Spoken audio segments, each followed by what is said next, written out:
Thank you for that introduction, Amy, and welcome to everyone here. I appreciate you coming here to listen to me today. It's really a privilege. Uh, you know, it's not just cliche to say that it's an honor and privilege to be doing this. And I want to introduce myself by sharing a little background about how I became so dedicated to sports.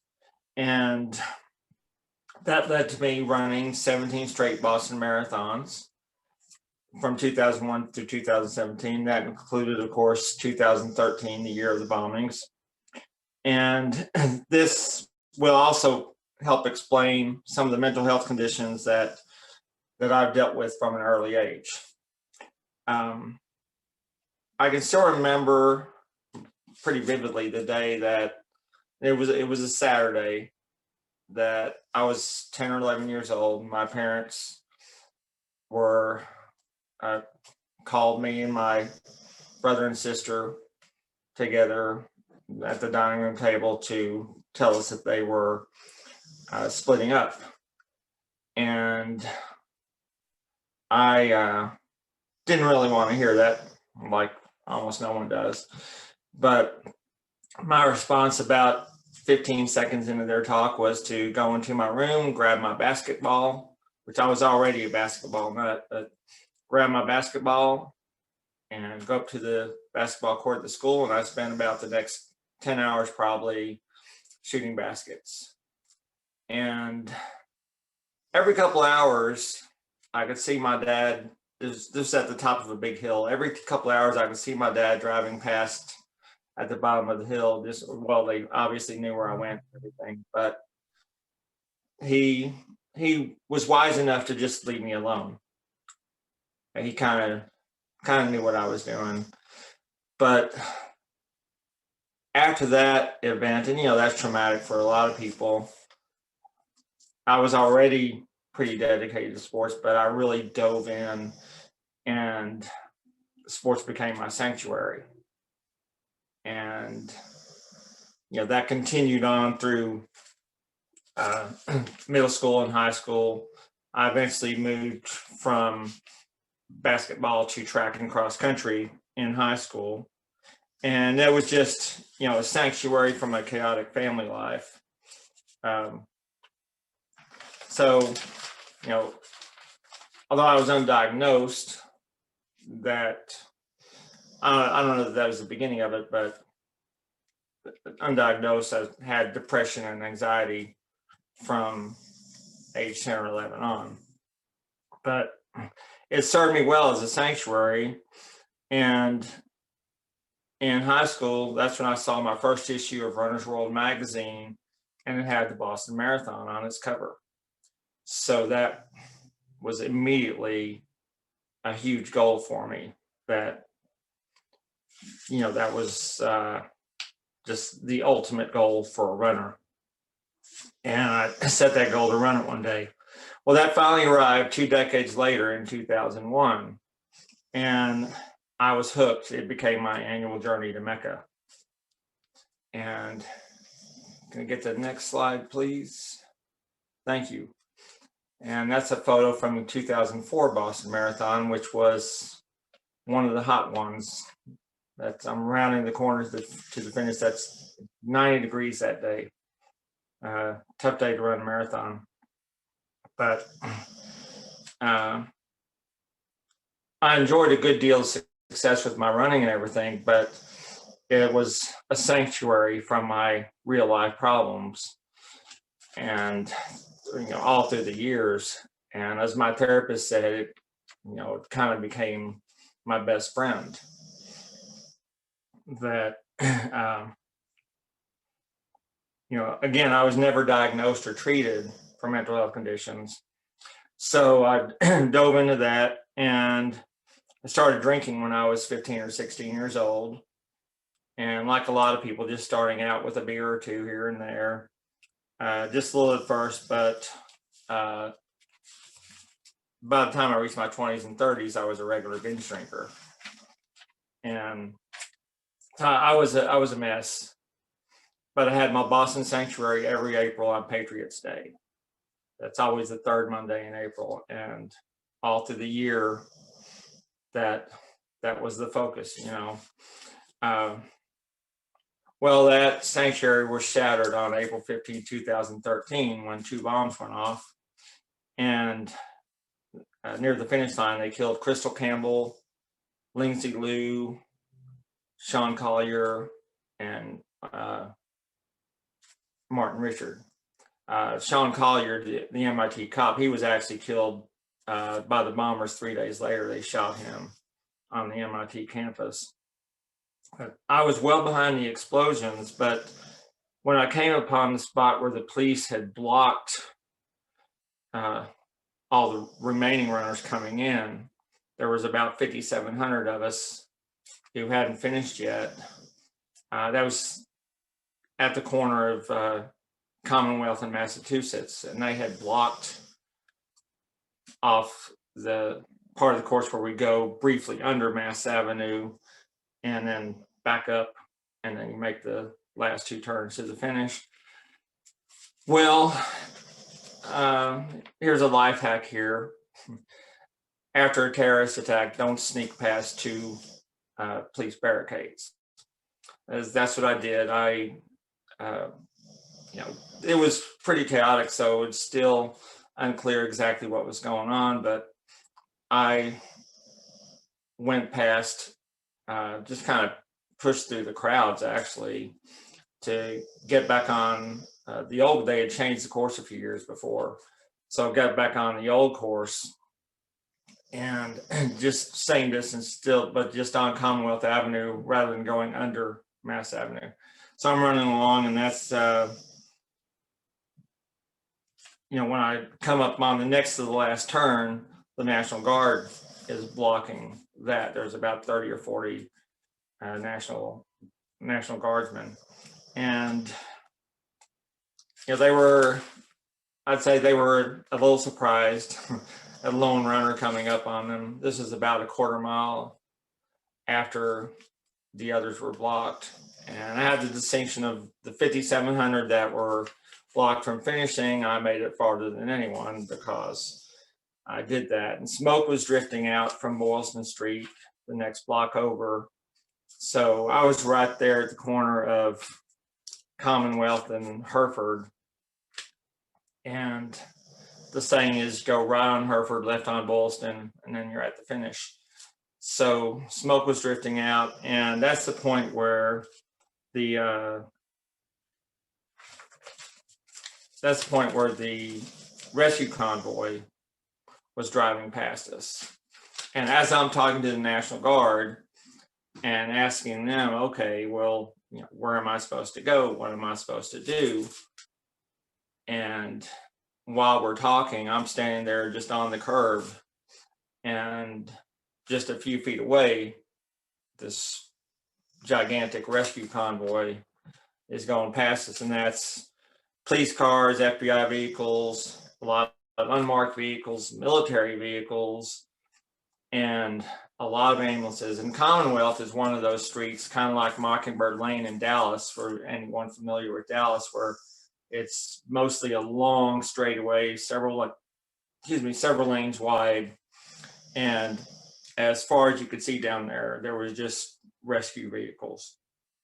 So that convoy's coming through, and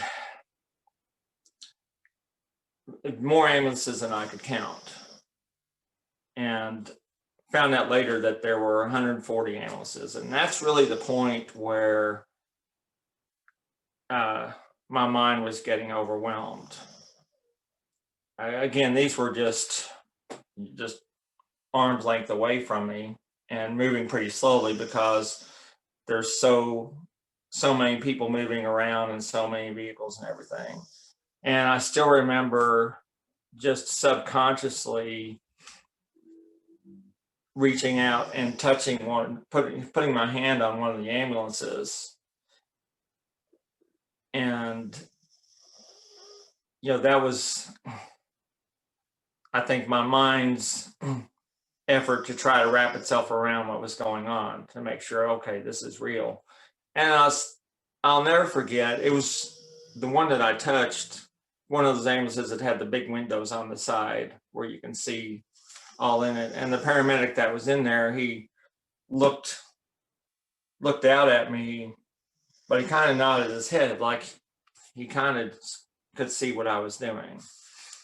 And it's that strange moment, you know, PTSD comes along when events overwhelm our ability to process them.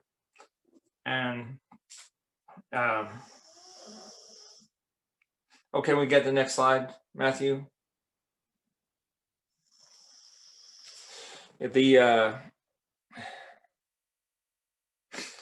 the DSM definition of PTSD: direct exposure, being involved in a traumatic event. So I was there witnessing the event in person.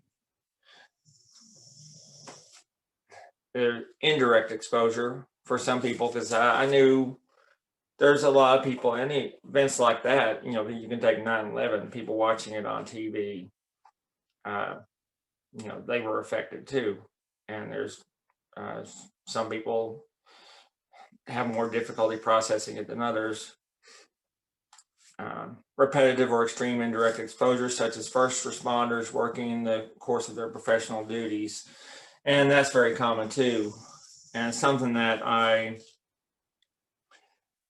think about a lot is the first responders that were at that event, that so many of them probably ended up with PTSD, and hopefully they ended up finding the therapy they needed. And can you switch to the next one with some of the symptoms of PTSD? Self-destructive or reckless behavior. I was already doing that before I got to Boston with my drinking and everything else. Recurring intrusive or involuntary memories of the traumatic event, nightmares about the event, sleep disturbances, hypervigilance. And that reminds me, one thing that I did starting when I got back to Dallas from Boston was I started sleeping on the couch with my dog, the dog I had at the time, a little red-nosed pit bull named Pretty Girl, that started sleeping on the couch close to the door with her. And that was kind of, I don't know that I made a conscious decision to start doing that, but I did. And since then, and I started then, and since then I have a habit of, whenever I'm in like a public waiting area, waiting room at a hospital or waiting room, you know, at my therapist office even, or things like that, I kind of naturally tend to sit closest to the door, like I need that escape route, you know. That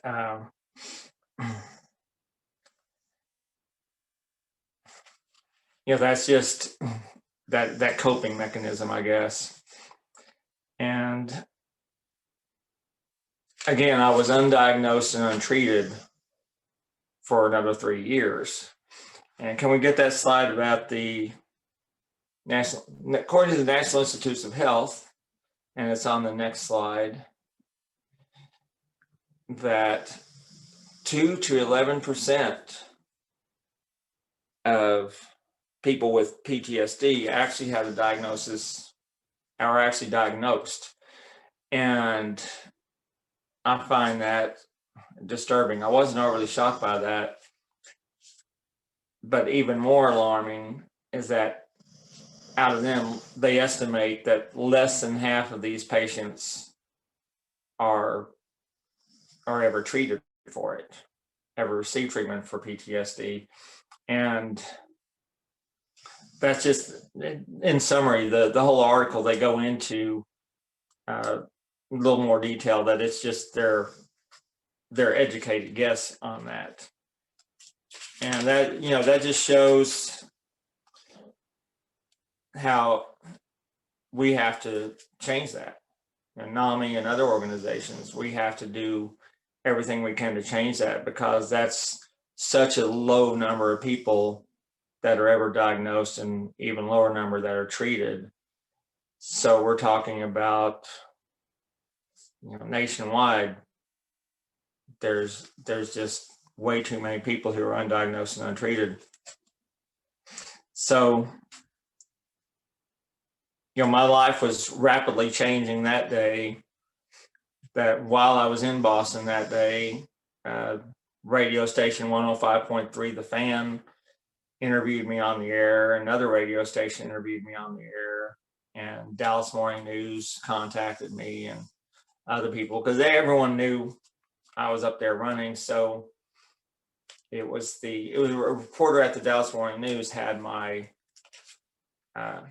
phone number, because she had done a little article on me the week before. But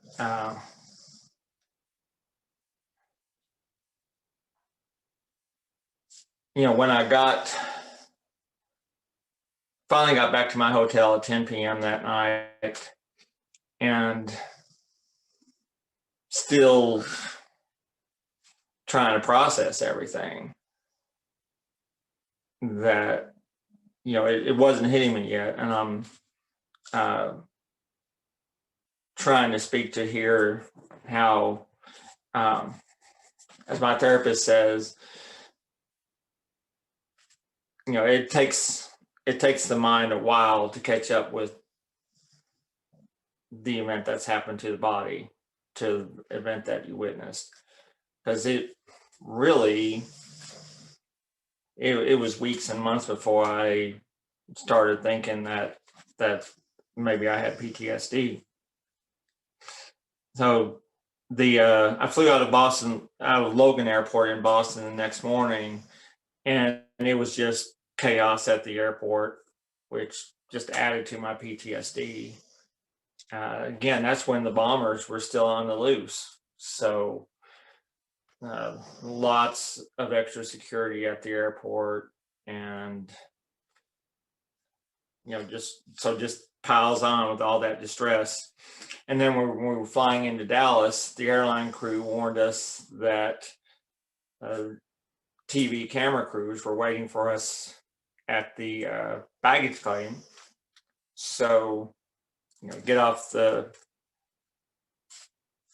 I'm still a little stunned by everything, because it's early the next morning, and come to baggage claim, and there's TV crews, which actually, they were handling things very professionally, and they were very cognizant of being sensitive to people's feelings and everything.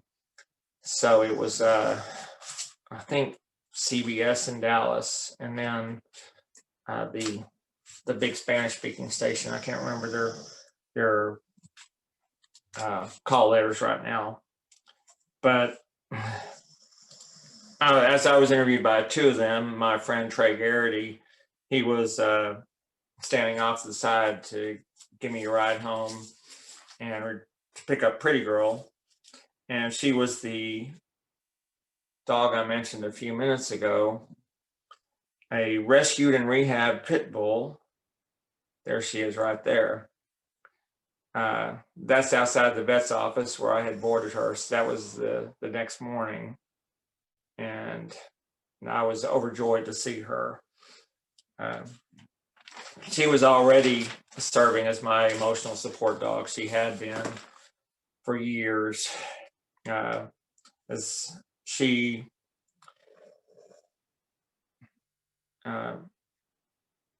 helped me get through my mom's death in 2009, and she was very attached to my mom as well. But I had a lot of loss already. In 2005, my best friend ever, James, he had passed very suddenly and unexpectedly. And then just a few years later, my mom died very suddenly and unexpectedly. And then about a year after her, my father died.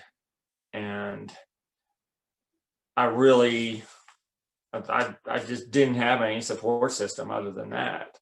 So after my father died in 2010, it was just me and Pretty Girl. And uh, so we got, this unshakable bond. She really was the epitome of emotional support dog, although it was unofficial, but that's what she did. Because with that rescuing and rehabbing her, that helped us form an extraordinary bond. She came from some of the worst circumstances before she found her way to my mom's house. And she got me through those initial stages and everything. Um,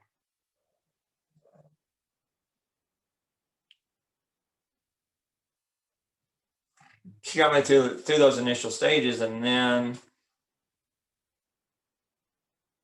uh, 3 months, 3 months after the bombings, Pretty Girl got ill, and a few days later she died. So then I was really going into a downward spiral after that. Can we show those PTSD risk factors?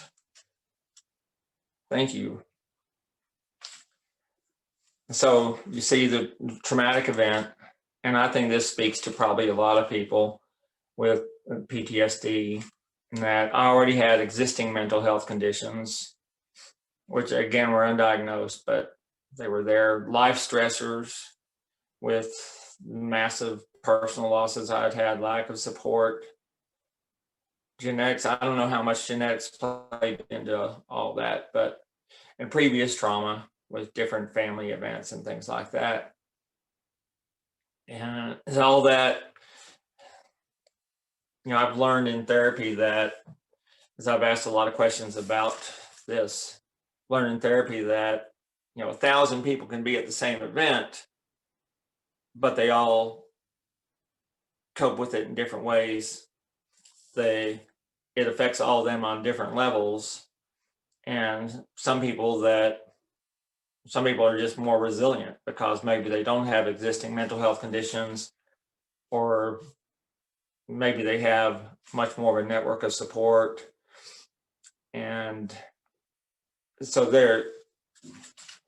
I won't say they escape through it, because I don't think that's the case, but they're more able to process all that. They just have more resiliency. And do we have those PTSD symptoms? Yeah. Self-destructive, recklessness, recurring memories about the event. So these PTSD symptoms, I already had some of the self-destructive recklessness going, but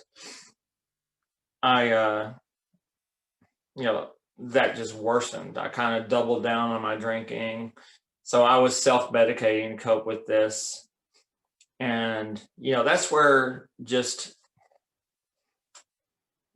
being undiagnosed and untreated, that's where that's so crucial. I do know some people that very shortly after the bombings that found therapy. Some of them already had a therapist, so they were able to jump in right away. And with all those other things that had gone on, basically I was diagnosed with chronic PTSD. As the way I asked my therapist about that, and she said, well, I already had all these other things. Mine was a little more complicated because I had already had all these other things going on that I wasn't coping with, that I was just self-medicating and being self-destructive. And so I had much more than just the PTSD to deal with. And sometimes I call PTSD the gift that keeps on giving, because it's, it can be kind of a beast for almost anyone. So I was making a lot of mistakes as far as that goes, and continuing to be self-destructive. But there's two things that I did right, and it drove me crazy that I was one of the 5,700 runners not allowed to finish that day. So of course, I set my goal that, to come back next year. And the big movement that kind of started, that a lot of people heard about, was the, take back our finish line. That was, whether you finished or not, that was the big theme for 2014, was take back our finish line. So I joined in on that, and that focusing on something outside of myself and focusing on something bigger than myself, that probably helped me as much as anything to survive. And because that's all I was doing at that point, was just surviving. I certainly wasn't thriving. And part of that I started doing, and I kept running every day. That was another thing I did right. I kept running every day. So finding that positive routine like that makes a big difference. And something I started doing, that you'll see in a little video I have later, is I started running with an American flag. And it was a one just like this, wasn't not the same one, because they wear out after a while. But a neighbor of mine had given several of these to me, because I was out walking Pretty Girl one day, and she asked me if Pretty Girl was patriotic. It was the 4th of July. I remember that it was the 4th of July. So she asked me if Pretty Girl was patriotic. Actually, she'd given me the flags a couple of years before, but I said, yeah, Pretty Girl loves America. And so she said, oh, I got these flags at the dollar store. So she gave me these flags, and I started running with them. And something that was unintentional on my part, that I just didn't consciously think about it. I was just doing it. It was kind of a security blanket for myself, kind of just something that I did just to make me feel better. And it did. But whenever I left my flag at home, there were neighbors. I was living right next to White Rock Lake at the time. There were neighbors around the lake and at my apartment complex. If they saw me running without my flag, they would say, hey, where's your flag at? We love seeing your flag. And I was just taken a little aback, just kind of went, really? And especially, well, when the ones that knew, they asked, hey, why are you running with your flag? And when I tell them about Boston, because they knew I'd been up there and everything, and how it was just my show of defiance, that, you can't stop us, that kind of thing, that it really resonated with people. And I get that. I still get the occasional, when I'm out running, if there's a cyclist or a runner and they usually kind of look military, they have that certain haircut and they kind of look military. They'll look at me with my flag and go, "Hoo-ah!" And that still touches me sometimes to this day, that they get that positivity from it. So I was doing that right. But again, I still wasn't getting diagnosed or treated. Remember that statistic, 2 to 11%. It's only 2 to 11% even get diagnosed. And well, those things lead to other problems. I lost a job a few weeks after I returned. It was a job at a pizza restaurant, and boss told me that I wasn't focusing on my job. And that was just, I think, 2 weeks after I got back that he did that. And I couldn't really deny that, but I was kind of overwhelmed with other problems. And can we see those slides on employment? Yeah. Some other jarring statistics that found, and these were just in brief Google searches, that is that the first one? Yeah, there's the first one right there. So shows that at least one study showed that almost 2/3 of PTSD patients are unemployed. And I don't know how much that's changed since then. Maybe it hasn't changed at all. And can we see the next slide? And this is in regards to veterans. And as you know, yesterday was Veterans Day. Mental health services research showed that veterans with PTSD are 50% more likely to be unemployed. So, of course, it's no wonder that so many of them end up homeless. And I suspect a lot of civilians with PTSD end up homeless for these reasons. Now I had at least enough resiliency I was fortunate to find another job fairly quickly and everything, but I have had difficulty as far as that goes over time, as there's, it's when you're dealing with all that other stuff, it can be really hard that's just to say it plainly, it can be really hard to just holding down a job, just the normal routine.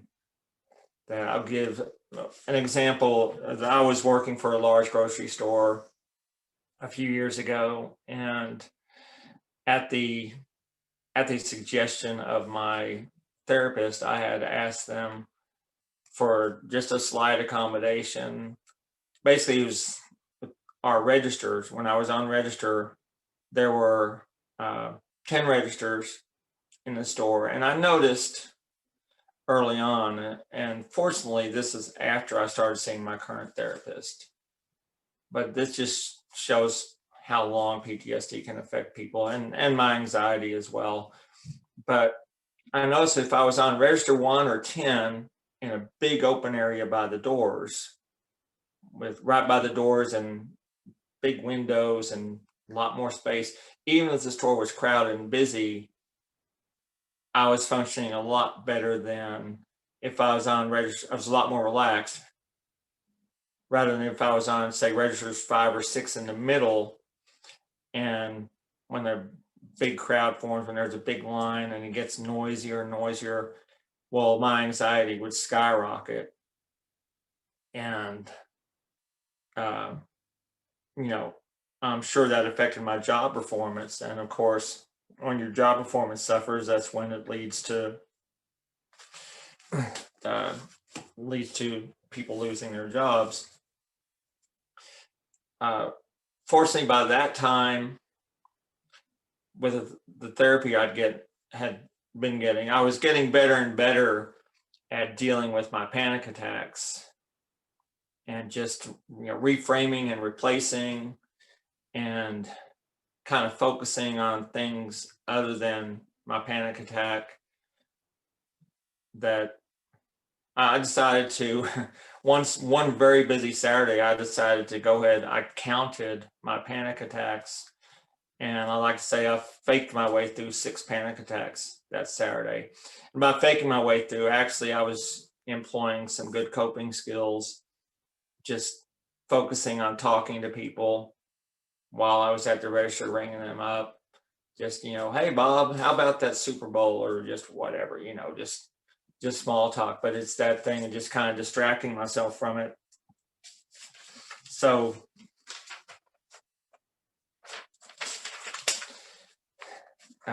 anyway, just people are going undiagnosed, untreated, and that leads to unemployment. So I wondered, where to go from there. But, I was looking forward to returning to Boston in 2014. During this time, I did have suicidal ideations, and they were frequent enough that I was trying to find help. but I was, falling short on that front. Well, we just forged ahead. A lot of us, myself included, we just forged ahead and looked forward to the 2014 race. And the day before the 2014 race, I was laying yellow daffodils at each bombing site. And there was just as my tribute, there was an Associated Press photographer named Matt Rourke who was there at the finish line. And there we go. He was there at the finish line the day before the race and just asked what I was doing. And I explained to him that, this is just, I was there last year and wasn't allowed to finish. And this is just my tribute to Boston. And you can see the yellow daffodils there that I laid. That picture was taken at the second bombing site. And there I have my flag that I was running with every day by then. And of course I took it to Boston with me. And that was just such a thing by then. And running with that flag on race day, the crowds went nuts. There's huge crowds in Boston. But that picture right there, that went viral. And it was also on the front page of the Dallas Morning News with the big headline that had a quote from me, as "You can't stop us." And it was a Dallas Morning News, Taiwan News, Fox Sports Canada website, cover abcnews.com. It went truly viral. There are just thousands of publications and websites around the world. Even a few years later, as recently as just a couple of years ago, I still see that picture popping up and getting used. So I felt that momentary triumph that, and we crossed the finish line that day. We reclaimed our finish line. Felt that momentary triumph. But then, come back to Dallas and you're faced with the reality again of dealing with my PTSD and my depression and my anxiety and all that, and searching for help. I applied to be in this clinical study that it was a clinical study on antidepressants. And I thought, well, this could be good because there's like a weekly check-in where it's not really a counseling session per se, with a real therapist and everything, but you kind of check in every week or 2 weeks and you're trying these meds. And I was trying to get into that because I thought, I could get a little stability going with this. And of course, clinical study, you get a little bit of money too, not much, but a little bit. Well, the doctor in charge of the study, when he interviewed me, he turned me away. He turned me down for the study because he suspected that I probably had PTSD, which he was correct. I found out a couple of years later, but that was very distressing because I was really just grasping for help by that point. And I'll never forget, I was about a 30-minute drive from home that day, and I was just stunned that I was being turned down for that. And I'll never forget that drive home that day. I cried all the way. I cried most of that night because I just didn't know what I was going to do after that, because I knew by that point, I was on my own without Pretty Girl. As I searched for help, 2015, the surviving Boston bomber, he was convicted and sentenced. But even after he was convicted and sentenced, I still had this anger towards him, this extreme anger and a thirst for revenge that was so bad that I felt bad about it. I felt bad that I could hate someone that much. And that's something I started when I did eventually find therapy. I started talking to my therapist about, because that really unsettled me, that I could hate somebody that much. And I swore that I was never going to say his name or his deceased brother's name, or that I was never going to write his name. I was just intent on keeping that. And although I'd heard, the value of forgiveness and everything, I wasn't ready to do it. So I continued to self-medicate and continued down that destructive path. But I had, on the positive side, I had my daily running streak. And I had my daily running streak that I was going. And each year I was still coming back to Boston.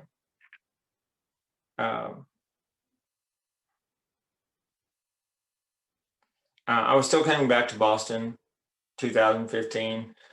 A few months before 2016, a friend finally referred me to a psychiatrist that she had been seeing. And it was late 2015, maybe January 2016, that I finally started seeing someone. And that temporarily slowed my downward spiral.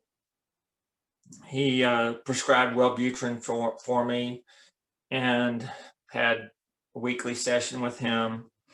And also there was a weekly support group of his patients that met, and I usually went to that support group. Now, he helped me out by initially just saying, he'd work with me, initially letting me in for free, but then saying, then we'll work on pricing and everything else. So, that, again, that slowed down my downward spiral, but that only went so far. After a while, I could see that I wasn't progressing. And I wanted more. As the months went by, I was getting frustrated. I didn't feel like I was progressing, because I was asking for tools. I was asking for coping tools, like the ones I used later on with my description of working in that grocery store.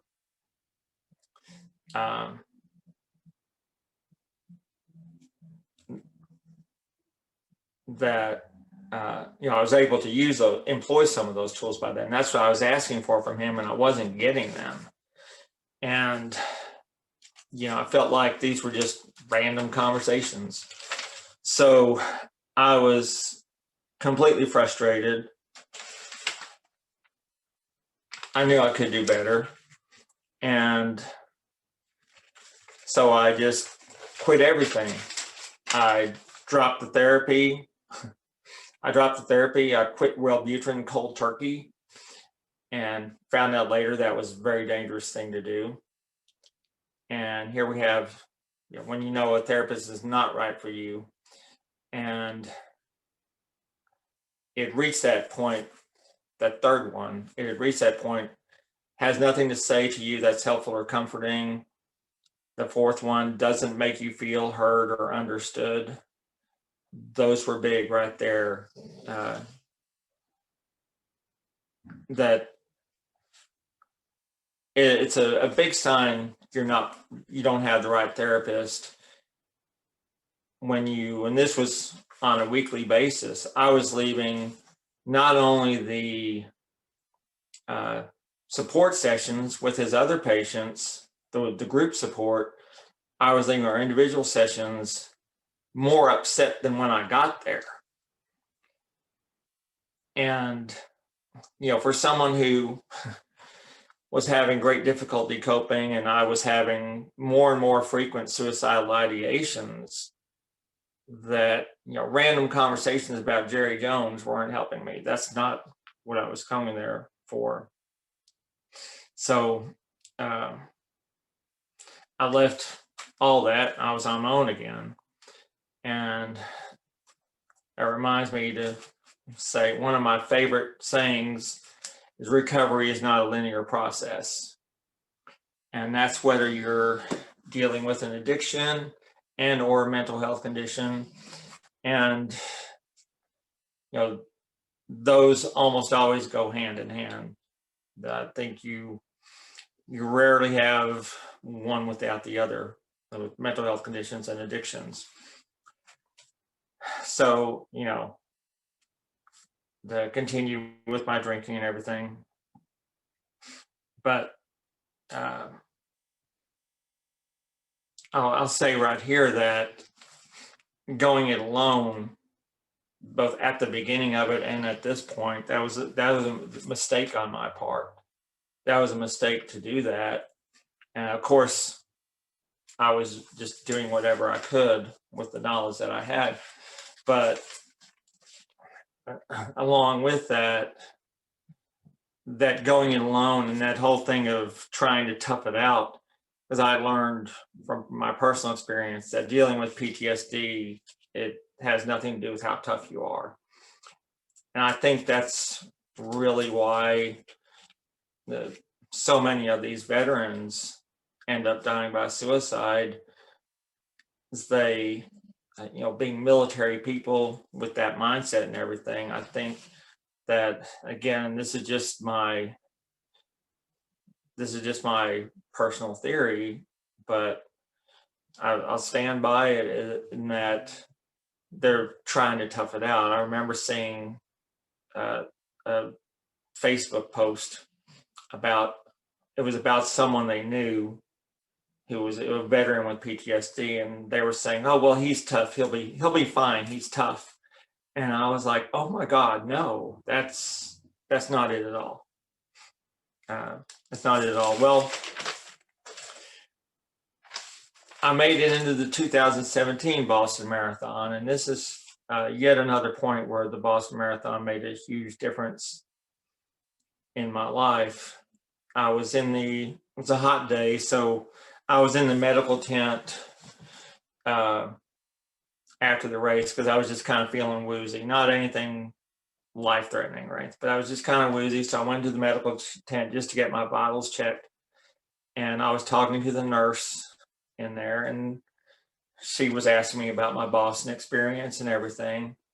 And of course, the 2013 race came up, and we were talking about that. And as we were talking, there was a man walking by, and he stopped to listen.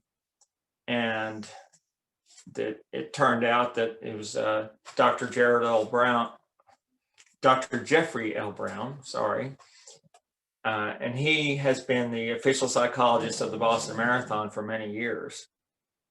And he heard enough of our conversation, or first he just whispered in the nurse's ear, but then I found him before I left the medical tent. He had told her and he told me that I needed to get back in therapy. He heard enough of me talking about the bombings that he could tell it was still having this horrible effect on me, that I was still, on that self-destructive path and everything. So when I got back, to Dallas, I started searching again. I very temporarily got back with my previous therapist just to, again, slow this downward spiral. But, again, with a key thing here with lack of money and lack of insurance, it's, hard to find effective therapy. Now, at that time, I didn't know very much about NAMI at that time, 2017. But I learned later, to have more resources. And I think NAMI has a bigger footprint now. And seems like each year there are more resources. But I was still in that, and it was only through a friend of a friend referred me to the Pastoral Counseling Center in Dallas, which is now Center for Integrative Counseling and Psychology. And that's where I finally found my current therapist. Admittedly, I was scared before our first session, and she eased my mind. She just, because I told her, well, I don't even know where to start. There's so much there's so much to go over. Things I've touched on today were just the tip of the iceberg. And she said, well, what do you want to talk about today? What's important to you today? What's on your mind? What's at the very top of your mind? And that's really when I could see pretty quickly within just a few weeks that I'd found the right therapist. And there we have signs you found the right therapist. They're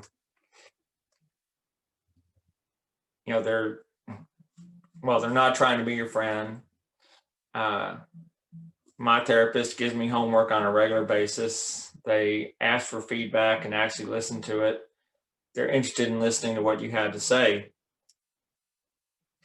And so we began at cognitive behavioral therapy.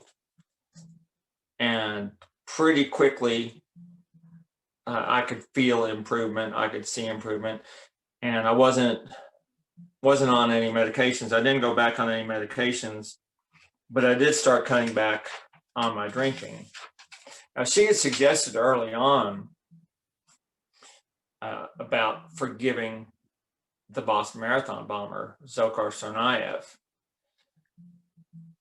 She had suggested that early on, but it's like I told her that has to be organic. That to me, it has to be organic. You can't just say it if you don't mean it. So I was making steady progress. I'd cut back on my drinking. I hadn't totally stopped, but I cut back on it. And do we have that forgiveness slide?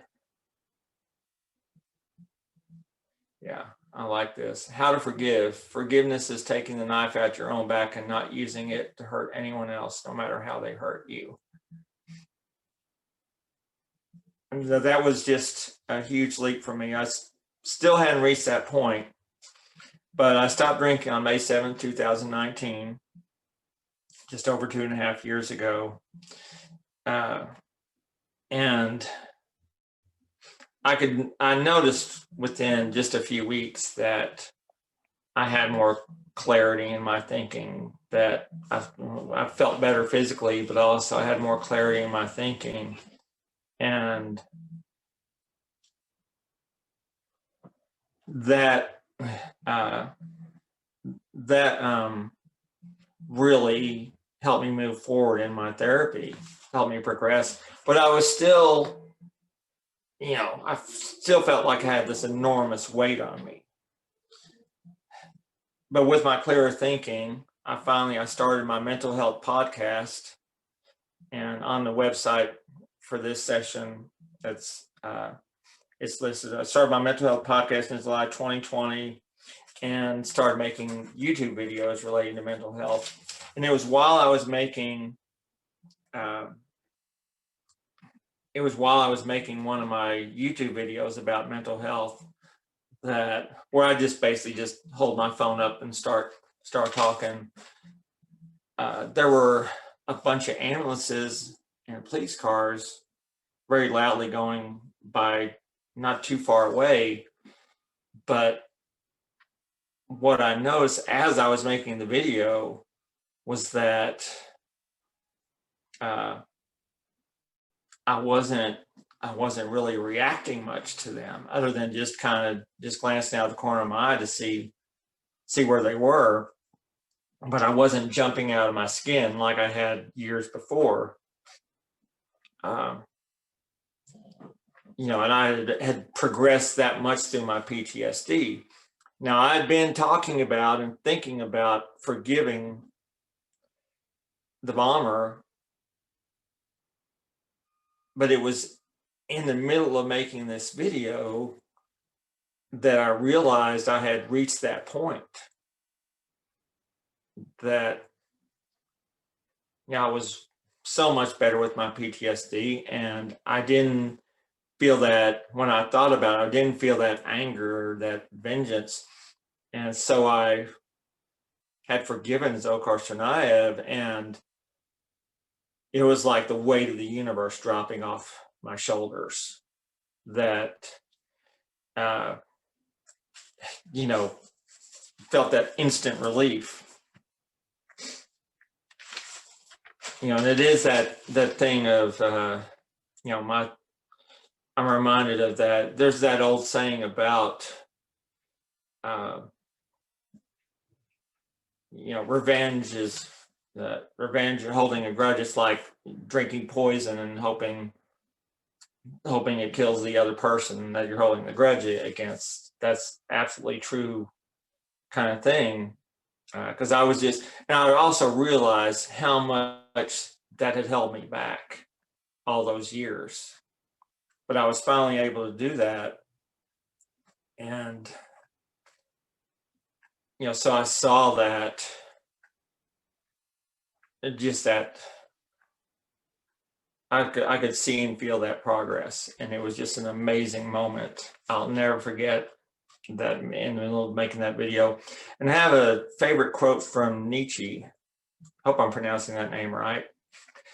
Throw roses into the abyss and say, here's my thanks to the monster who didn't succeed in swallowing me alive.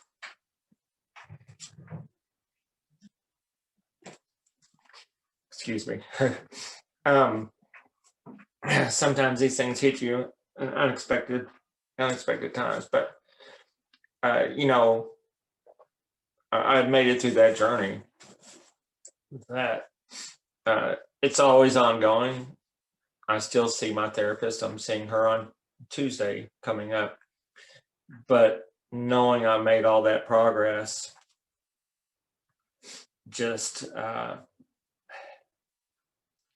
is an amazing thing. And in a few minutes, if we can see that picture of Zeus, this video I'm going to introduce in just a minute here. That's Zeus, who's my current emotional support dog. And I found him. He's a rescue, of course. I always do rescue. Found him in 2014, and he immediately jumped right in and helped me get through all this stuff. And the video, he's not in the video. You can't see him in the video that I'm going to show, but plays a key role, because while I'm being interviewed, and that was from 2015, this video I'm going to show.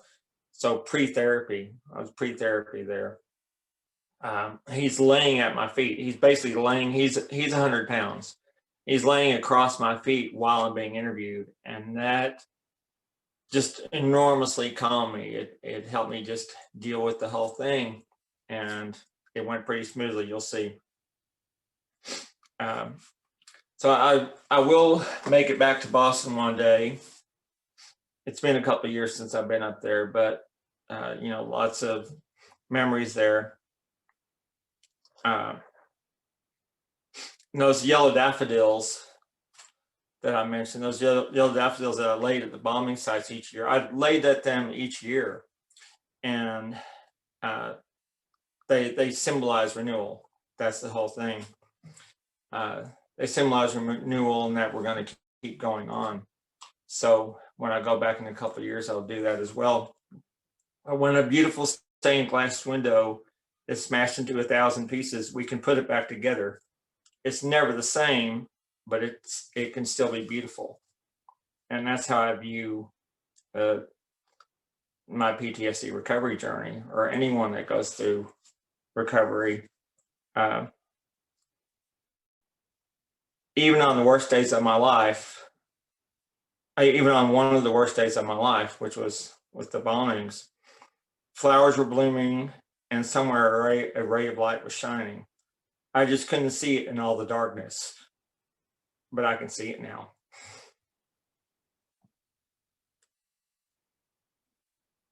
And that's about it. Thanks everyone for being here today, and I appreciate y'all, and please go ahead and roll that video.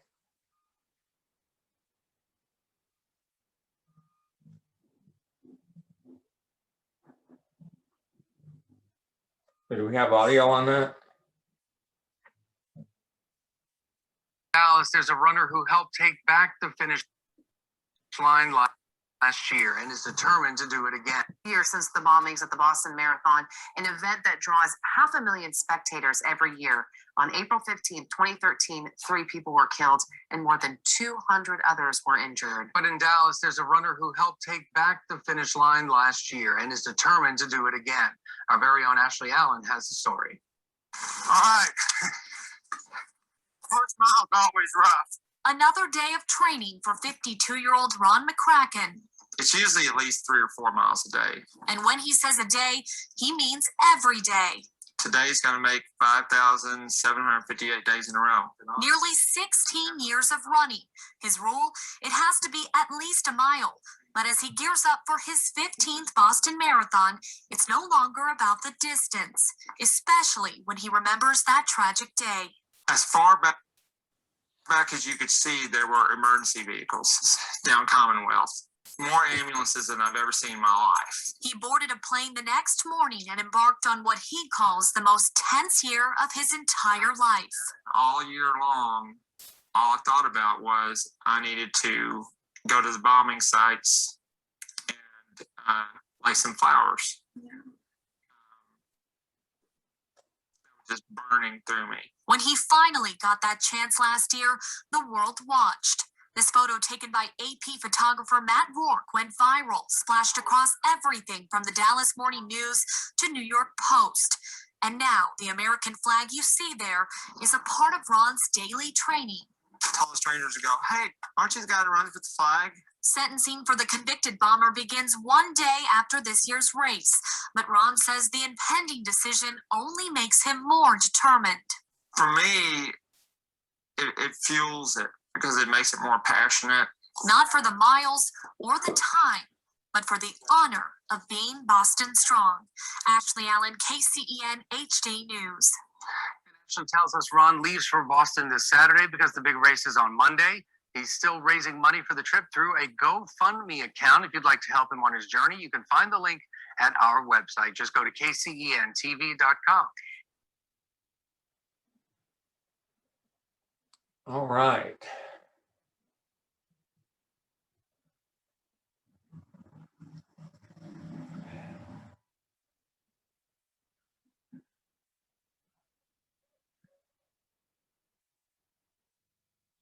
Thanks for showing that. All right, Ron, this is Matthew with NAMI, Texas. I'm looking at the chat and I don't see any questions. Of course, a lot of applause and gratitude being shared for sharing your story. I appreciate that. That means a lot. Yeah, so if anybody in the audience does have any questions, please feel free to drop them in the chat and I'd be happy to relay them to Ron. Yes, please do. I would love to. I would love to share anything that I can to help people.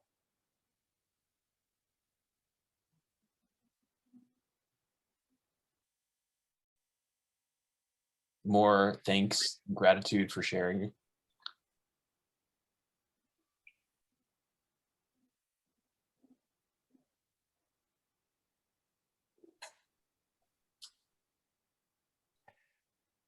Oh, also, if oh, here we go. Ron, would you tell the version of you in 2015 who was struggling? What would you tell the version of you who was struggling in 2015? I would tell the version of me in 2015 to absolutely prioritize, number one priority of finding some therapy.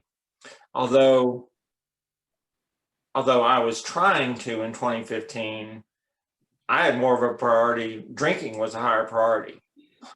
Drinking and being self-destructive was a higher priority. And I would tell the 2015 me to make finding therapy a higher priority than running, make it a higher priority than the Boston Marathon.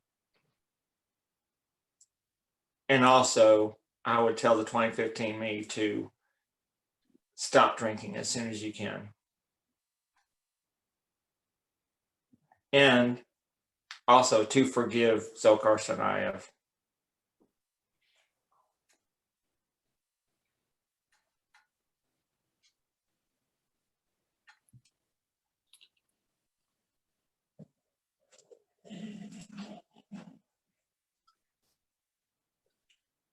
A question from Diane. What would you tell veterans or others that have PTSD that do not believe in therapy? I've actually met people like that, and more often I know people who have friends or relatives with PTSD that they don't believe in therapy. And I would tell them that it's actually a sign of strength to reach out and ask for help. It's not a sign of weakness. I think that's a big part of the stigma that people attach to it. They feel like, especially military, I think, that they feel like, well, it's, you know, admitting I'm not strong enough or this or that. And like I mentioned earlier, that it's got nothing to do with how tough you are or how tough you think you are. It's got nothing to do with your character.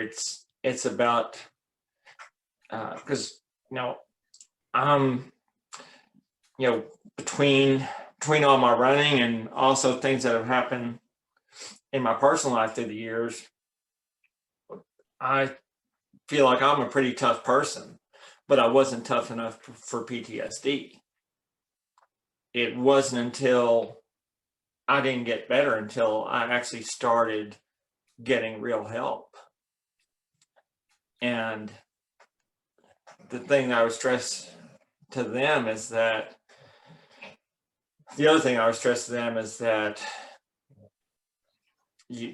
deserve better than that. That this is your life. You're playing with your life. This is a life and death thing. And so not only can you survive when you get help, you can thrive. Because I was surviving for several years there, but I wasn't thriving. And there's a huge difference in those two. And so that's what I would tell them. Yeah, and the stigma is a very real thing. Yeah, and you're welcome.